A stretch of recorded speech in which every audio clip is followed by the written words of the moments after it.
वक्त बदल गया, जज्बात बदल गए और पूरी तरह से हालात बदल गए। ये मीम आपने इंटरनेट पर तो बहुत देखी होगी, पर कहीं ना कहीं अब ऐसी मीम्स यथार्थ रूप ले रही है बाड़मेर की सियासत में। बाड़मेर की सियासत में ऐसा क्या हो रहा है? प्रधानमंत्री मोदी का आना, पचपदरा रिफाइनरी का उद्घाटन होना और उस मंच से बहुत सारे संकेत मिलना। क्या बाड़मेर की राजनीति, बाड़मेर, जैसलमेर, बालोतरा और मारवाड़ की राजनीति में बड़े बड़े परिवर्तन होने वाले हैं? क्या बड़े बड़े परिवर्तन होने की दिशा में एक बड़ा परिवर्तन हो चुका है? क्या प्रधानमंत्री मोदी के इस दौरे के बाद ऊपर से लेकर नीचे तक, बाड़मेर, बालोतरा, जैसलमेर, मारवाड़ से लेकर राजस्थान भर की सियासत में कोई बड़ा बवंडर आने वाला है?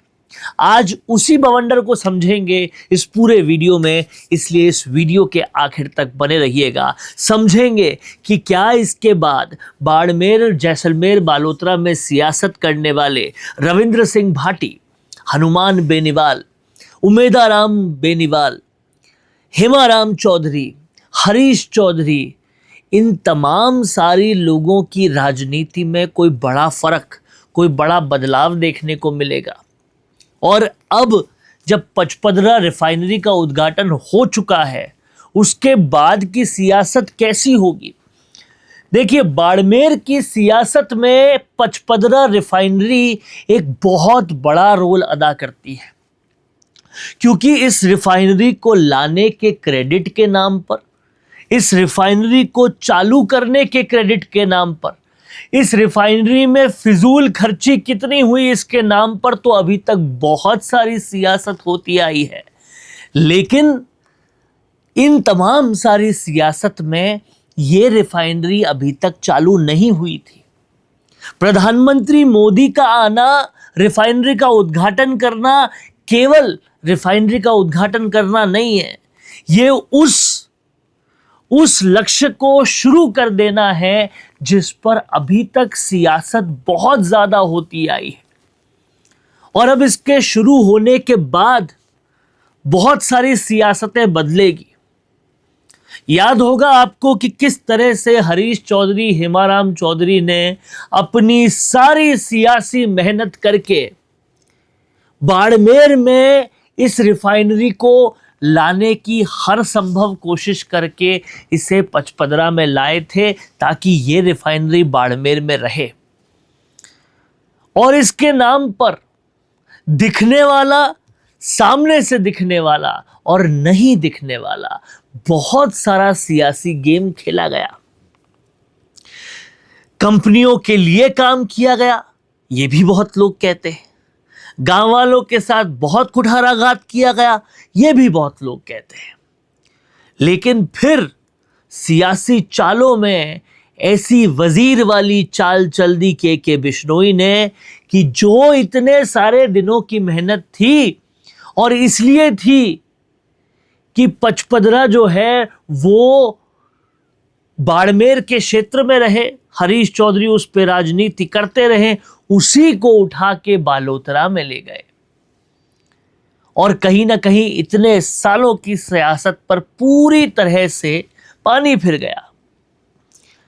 रिफाइनरी को बालोतरा ले जाना और उसके बाद उसको शुरू करना, क्या यह सब एक सोचा समझा प्लान था?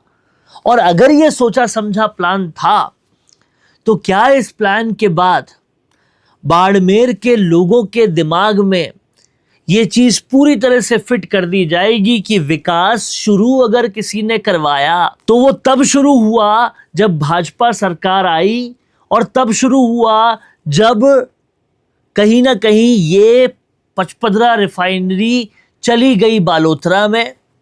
क्या हरीश चौधरी से, हेमाराम चौधरी से, कांग्रेस की सरकार से इसका सारा क्रेडिट पूरी तरह से खत्म करने का एक पूरा गेम पहले ही खेल दिया गया? और क्या इस सब के बाद बाड़मेर, जैसलमेर और बालोतरा की सियासत से हरीश चौधरी और हेमाराम चौधरी का टॉपिक हमेशा के लिए खत्म हो जाएगा? और क्या उमेदाराम बेनीवाल, जो कि कहीं ना कहीं हरीश चौधरी और हेमाराम चौधरी द्वारा ही लाए गए हैं, उनका गेम भी पूरी तरह से समाप्त हो जाएगा। हालांकि वो फिलहाल सांसद है, लेकिन सियासत को समझने वाले सब समझते हैं कि हरीश चौधरी और हेमाराम चौधरी द्वारा ही इन्हें सांसद किस तरह से बनाया गया है। तो अब क्या जाट सियासत में एक बड़ा, बाड़मेर की जाट सियासत में एक बड़ा सियासी घमासान शुरू होगा जब ये सारे चैप्टर्स खत्म करने की एक साजिश शुरू हो रही है। हालांकि जाट सियासत की बात करें तो सियासत तो कैलाश चौधरी की भी पूरी तरह से खत्म करने की कोशिश की गई, और कोशिश ये की गई कि कहीं से भी ये जाट राजपूत जैसा कोई लगे ही नहीं, और इसीलिए एक न्यूट्रल जाति यानी कि बिश्नोई जाति के बिश्नोई को सुपर हीरो बनाया गया। अगर आपने रिफाइनरी का उद्घाटन देखा तो ये कहने वाले लोगों का भी मुंह पर ताला लग गया कि शायद अब सीएम भजनलाल शर्मा उस तरह से आलाकमान की गुड बुक्स में नहीं है जब प्रधानमंत्री मोदी ने सीएम भजनलाल शर्मा की भरसक तारीफ की। अब समझने वाली बात यह है कि इसके बाद क्या बेनीवाल और रविंद्र सिंह भाटी जैसे छोटे दल या निर्दलीय नेता वाले वो लोग जो अति जनप्रिय हैं, उनकी सियासत भी कुछ बदलेगी, उनकी सियासत में भी कुछ चेंज आएगा। हालांकि पचपदरा रिफाइनरी के इर्द गिर्द इन्होंने कभी सियासत की नहीं, लेकिन बाड़मेर, जैसलमेर और बालोतरा में विकास नहीं होता, यह हमेशा से इनकी सियासत का विषय रहा है। अब सबसे बड़ा इंडस्ट्रियल विकास शुरू हो चुका है और इस पर कैसे इनकी सियासत बदलेगी। रविंद्र सिंह भाटी शुरुआत से एक बात कहते आए हैं कि इंडस्ट्रियलाइजेशन, औद्योगिकरण जितना बढ़ रहा है उतना ही किसानों के साथ कुठाराघात हो रहा है, और वो अब इसे अगर और तेज करते हैं तो कहीं ना कहीं लोग उनके साथ, उनके करीब जरूर आएंगे, क्योंकि बढ़ता हुआ इंडस्ट्रियलाइजेशन कहीं ना कहीं लोगों की ज़मीन, ओरण की ज़मीन, खेजड़ी, इन सारे मुद्दों को और बढ़ाएगा ही, कम नहीं करेगा। तो रविंद्र सिंह भाटी की सियासत और बेहतर ही होगी, वो कभी कम या ख़त्म पचपदरा रिफाइनरी आने से नहीं होगी।